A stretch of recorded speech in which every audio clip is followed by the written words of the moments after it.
And if you say government is the problem and public is the problem, you are saying democracy is the problem. Marketization, commercialization, privatization are forms of democratic disempowerment. We basically, when we say government doesn't work, are disempowering ourselves. Government is the only democratic institution we have that we can use to do the things together that we think can't be done alone. And when we give up on it, that's not to say there aren't lots of problems with it, but when we give up on it, we say it doesn't work, get rid of it. Big corporations are fine, big business is fine, big government is a problem. We are literally conspiring in our own disempowerment. And I think that is the key to why we now live in a society where 80% of Americans really want to do something about climate change. But when they are asked, not do you want climate change, but do you want more government, more regulation, more taxes, all the things that go with government pursuing any common end, a big common end, a big shared goal, like climate change, like real full employment, like real regulation, those same Americans who will tell you in polls, yeah, I really think environmental justice is a good idea, back off and say, but I don't want a government like that. And the Republicans, and a lot of Democrats too, because remember the Democrats aren't united in this, have learned to tap that. So they don't ask Americans, do you want climate justice? They say, do you want higher taxes? And Americans say, you know I don't. Well then, though I respect your interest in climate justice, there's nothing much we can do because you're going to get a form of government you just don't want. You know what economists call the social consequences of private economic decisions? They call them externalities. I love that phrase. You know, external to what? To whom? They're not external to me. But the ruination of the planet is an externality when it comes to consumer decisions. And with this new decimation of the public good, the idea of the commonwealth, comes also a depreciation of the meaning of citizenship. We increasingly think of citizens simply as consumers. And we even think about, one of the phrases that bothered me here, I understand where it comes from, but when you start with that little black box of individuals and then talk about aggregating their choices. Citizenship is not about aggregating private consumer choices. That's not what it is. The reason you get into this box that some of the articles we read are in saying it's either self-interest or altruism, and how do we get more altruistic people to do the public goods that are involved in environmentalism, is because they don't understand citizenship, they don't understand democracy, which is about enlightened self-interest. The citizen is not self-interested, but he's also not an altruist. The citizen is somebody who understands that his own interests are engaged in the welfare of the larger communities to which he belongs, to which she belongs, and that's what citizenship is. It's the understanding that who I am inside my little black box of affect and cognition is part of a larger community, and its interests are my interests. No mother would ever say, well, I'm very selfish when it comes to my interests, but as an altruist, I care for my babies, my children. You know, but thank God I have an altruistic part of my nature. I never do anything with my kids. You know. Clearly, what happens, you know, when you become a mother or a father is that your sense of yourself enlarges to encompass the interests and cares of your children. In taking care of your children, you're also feeling good and taking care of yourself. Same thing with the neighborhood. That's why in the data we heard earlier today about affiliation, you know, the more the affiliation, the more intimate the association, the more there's kind of a seeming, it's not really altruism, but the more there is a willing to help others because you see yourself as part of the other.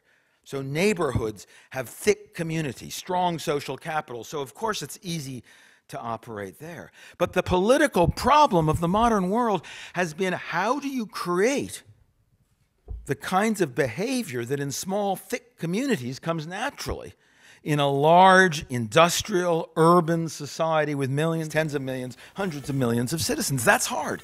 But part of the answer has been citizenship, social capital, the civic myths and civil religion we develop in order to say we all share something together, whatever our race, whatever our color, which allow us then to say the American environment, never mind the global environment yet, but the American environment is something that belongs to all of us.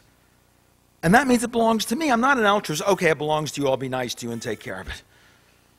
If it belongs to you, it belongs to us. If it belongs to us, it belongs to me. I heard a lot about it. I was a little puzzled when I arrived this morning about we maps. There's a very easy we map. It's called citizenry. That's the we map. That's, we see ourselves as a we, but I would even, say it's W''me. It's a me, because me is inside of the we. We don't shove ourselves aside to be a we. We find ourselves. We find the me inside of the we, and we see the identity between those. And the art of citizenship, the gift of citizenship, is to be able to extend that to larger and larger communities, not just the neighborhood, not just the local region of the state, but eventually the nation, and who knows, maybe one day even global citizenship, the world.